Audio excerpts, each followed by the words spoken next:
4 लाख वक्फ property अवैध, गरीबों को बांटेगी सरकार। मौलाना गैंग फिर पहुंचा सुप्रीम कोर्ट, बर्क की प्रॉपर्टी पर कब्जा।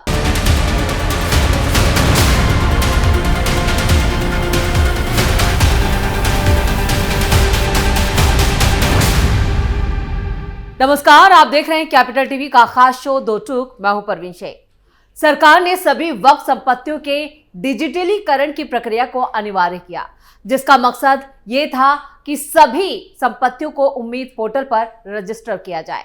अब केंद्रीय मंत्री किरण रिजिजू का एक बड़ा बयान सामने आया है। उनका साफ कहना है कि अब तक कुछ राज्यों ने ही ऐसा किया है, बाकी राज्यों में वक्फ प्रॉपर्टी का रजिस्ट्रेशन नहीं हुआ, जिसके बाद सरकार ने मौलाना गैंग पर बड़े एक्शन की तैयारी की है। देश में वक्फ संपत्तियों के रजिस्ट्रेशन को लेकर मची हलचल अब नए मोड़ पर भी पहुंच चुकी है। सरकार ने यह साफ कर दिया है कि वक्फ संपत्तियों के रजिस्ट्रेशन की समय सीमा किसी भी कीमत पर बढ़ाई नहीं जाएगी, जिससे तकरीबन 9 लाख से ज्यादा संपत्तियों का भविष्य सवालों के घेरे में आ चुका है, क्योंकि अब तक सिर्फ 1.5 लाख संपत्तियों का ही आधिकारिक तौर पर रजिस्ट्रेशन हो पाया है। इसके साथ ही सरकार नियमों का पालन करवाएगी, लेकिन जिन लोगों ने ईमानदारी से प्रक्रिया शुरू की थी उनके साथ नरमी बरती जाएगी। जैसे जैसे अंतिम तारीख खत्म हुई, वक्फ बोर्ड और उससे जुड़े संगठनों में बेचैनी भी बढ़ती गई, जो साफ देखा जा सकता है कि कई मुस्लिम नेताओं और संगठनों ने इस प्रक्रिया को रोकने और वक्त सीमा बढ़ाने के लिए सुप्रीम कोर्ट तक का रुख किया था, लेकिन कोर्ट ने सरकार के फैसले में हस्तक्षेप करने से साफ इनकार कर दिया।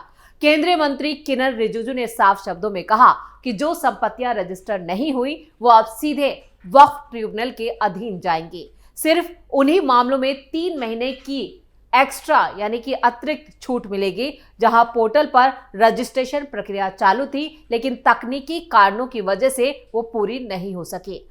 सभी राज्यों में सबसे गंभीर रूप से जो प्रभाव है वो उत्तर प्रदेश में देखा जा रहा है, जहां कुल 1,33,785 वक्फ प्रॉपर्टियां दर्ज थी, लेकिन रजिस्ट्रेशन सिर्फ 12,628 प्रॉपर्टी का ही हो पाया है। बाकी संपत्तियों में दस्तावेजों की कमी और विवाद सबसे बड़ी बाधा माना जा रहा है। अब सवाल यह है कि जिन लाखों प्रॉपर्टीज का रजिस्ट्रेशन नहीं हुआ, क्या वो वक्फ बोर्ड के अधिकार में मानी जाएंगी या उनके दावे कोर्ट में चुनौती के बाद खत्म हो जाएंगे? अब यह फैसला सुप्रीम कोर्ट या वक्फ ट्रिब्यूनल में आने वाले कुछ महीनों में तय किया जाएगा। वक्फ प्रॉपर्टी के रजिस्ट्रेशन की प्रक्रिया ने देश में बड़ा कानूनी और राजनीतिक विवाद भी खड़ा कर दिया है। सरकार का सख्त रुख ये साफ संकेत दे रहा है कि अब बिना दस्तावेजों के वक्फ प्रॉपर्टीज का दावा मुमकिन नहीं होगा। अब 3 महीने में इसे पूरा करने की दिशा जो दी गई है, यानी वो भी सिर्फ सिलेक्टेड है, उसके साथ कई शर्तें हैं, क्योंकि ये मामला न सिर्फ कानूनी बल्कि राजनीतिक और सामाजिक रूप से भी बेहद संवेदनशील है। और एक बात तो तय है कि इसके प्रभाव में आने वाले वक्त में और कई बड़े रूप दिखाई देंगे। उम्मीद पोर्टल पर वक्फ संपत्तियों को रजिस्टर करने की जो 6 महीने की समय सीमा थी वो 5 दिसंबर 2025 को खत्म हो गई, लेकिन लाखों संपत्तियां अब भी रजिस्ट्रेशन से बाहर है। ऐसे में उन्हें राहत देते हुए केंद्र सरकार ने वक्फ संपत्तियों के पंजीकरण के लिए 3 महीने की राहत देने का फैसला लिया, लेकिन कई शर्तों के साथ।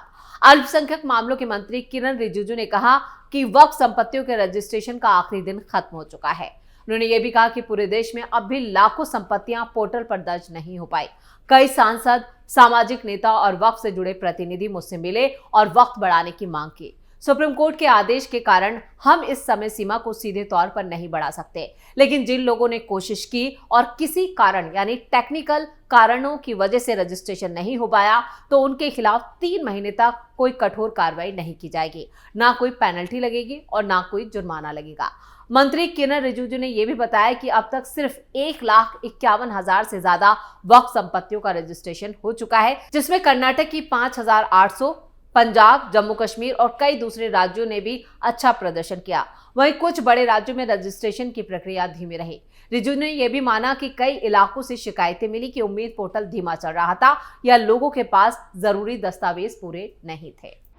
फिर सुप्रीम कोर्ट पहुंचा मौलाना गैंग। इधर मध्य प्रदेश के एक मुतव्वली ने unified Waqf management, empowerment, efficiency and development act 1995 की धारा 3B के तहत डिजिटल अपलोडिंग मेंटेन को लागू करने को चुनौती देते हुए फिर से सुप्रीम कोर्ट का दरवाजा खटखटाया है। उनका आरोप है कि केंद्र सरकार का उम्मीद पोर्टल स्ट्रक्चरल रूप से खराब है और वक्फ प्रॉपर्टीज को रजिस्टर करने के लिए टेक्नोलॉजिकली ठीक नहीं है, यानी टेक्निकली ये ठीक नहीं है। आर्टिकल 32 के तहत फाइल की गई रिट याचिका में यह भी कहा गया है कि उम्मीद रूल्स 2025 के तहत नोटिफाई किया गया कि पोर्टल कई राज्यों में वक्फ को कंट्रोल करने वाले कानूनी फ्रेमवर्क के हिसाब से सही नहीं है। इसकी लगातार टेक्निकल गड़बड़ियों ने इसका पालन करना नामुमकिन बना दिया। मिनिस्ट्री ऑफ माइनॉरिटी अफेयर्स ने पब्लिश किए गए WAMSI डेटा के मुताबिक 30 राज्यों और केंद्र शासित प्रदेशों और 32 वक्फ बोर्डों ने मिलकर 38 लाख एकड़ से ज्यादा में फैली 8.72 लाख वक्फ प्रॉपर्टीज की जानकारी दी, जिनमें से 4 लाख से ज्यादा प्रॉपर्टीज वक्फ बाय यूजर की कैटेगरी में आती है। याचिकाकर्ताओं ने यहां पर जो न्यूज रिपोर्ट्स हैं उनके हवाले से बताया कि जिन राज्यों में सबसे ज्यादा वक्फ होल्डिंग्स है उन्हें अपलोड पूरा करने में मुश्किल हो रही है। उनमें उत्तर प्रदेश ने अपनी 1.4 लाख प्रॉपर्टीज में से सिर्फ 35% अपलोड किया, जबकि पश्चिम बंगाल ने 12% अपलोड किया। कर्नाटक और तमिलनाडु ने तो करीब 10% और पंजाब ने 80% अपलोड किया।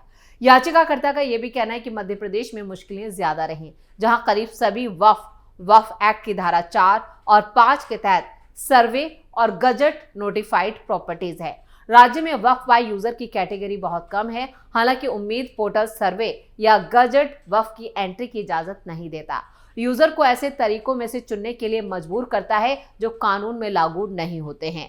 याचिकाकर्ता का दावा है कि गलत कैटेगरी के तहत अपलोड करना एक गैर कानूनी घोषणा होगी जो कानूनी जरूरतों और मुतल्लवी की भरोसेमंद जिम्मेदारियों के खिलाफ है। याचिका में पोर्टल में बड़ी टेक्निकल कमियों की ओर भी इशारा किया गया है।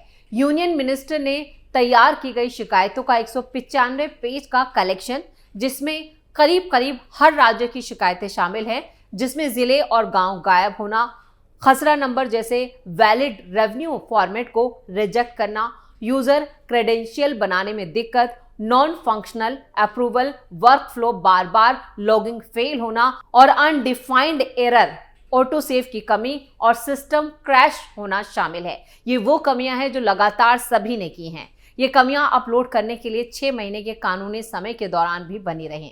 मध्य प्रदेश के लिए समस्या इसलिए और बढ़ गई क्योंकि पोर्टल राज्य में आमतौर पर इस्तेमाल होने वाले रेवेन्यू फॉर्मेट को स्वीकार नहीं कर पा रहा है।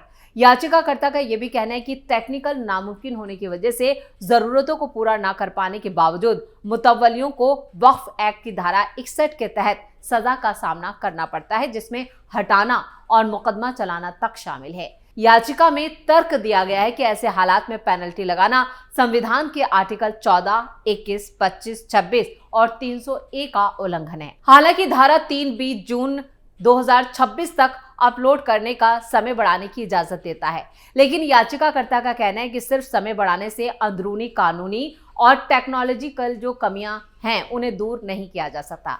याचिका में यह भी कहा गया है कि धारा 3B और 36 और 61 पहले से ही सुप्रीम कोर्ट में संवैधानिक चुनौती के तहत है और जब कानूनी वैधता विचाराधीन है तो एक खराब सिस्टम को लागू करना जल्दबाजी होगी।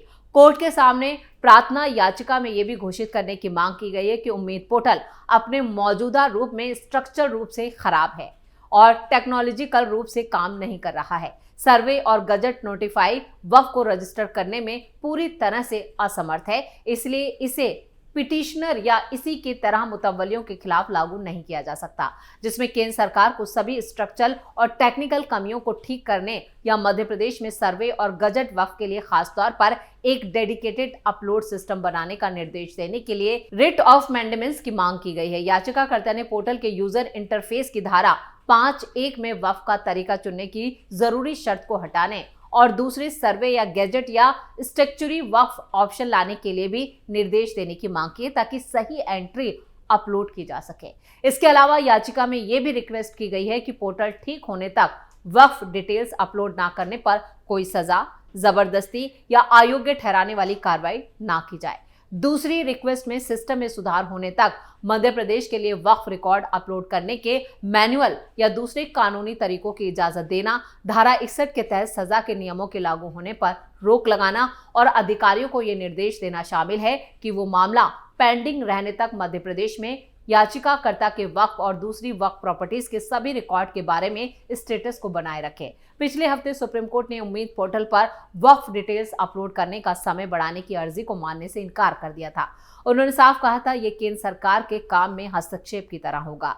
वक्फ से कहा गया था कि वो अलग अलग समय बढ़ाने के लिए अधिकार क्षेत्र वाले वक्फ ट्रिब्यूनल से संपर्क कर सकते हैं। ये याचिका एडवोकेट वैभव चौधरी के जरिए फाइल की गई है।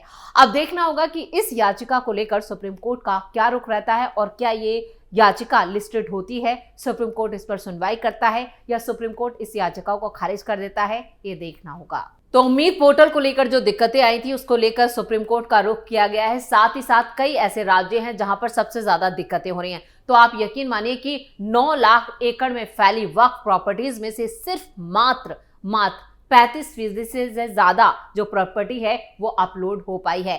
कई राज्यों में तो ये सिर्फ 10% है और जहां पर सबसे ज्यादा वक्फ प्रॉपर्टी है वो उत्तर प्रदेश है। उत्तर प्रदेश में तो सिर्फ 35% प्रॉपर्टी ही अपलोड हो पाई है। यानी कुल मिलाकर अभी लाखों करोड़ों की प्रॉपर्टी ऐसी है जो ना रजिस्टर्ड हुई है और जिसके कागज को लेकर भी कई दिक्कतें हैं। अब देखना यह होगा कि इन संपत्तियों पर सरकार का कब्जा होता है और सरकार क्या इन्हें गरीबों में बांटती है, ये भी बड़ा सवाल है। और इन संपत्तियों को लेकर कुछ दिनों में सरकार का रुख पूरी तरह से साफ हो जाएगा।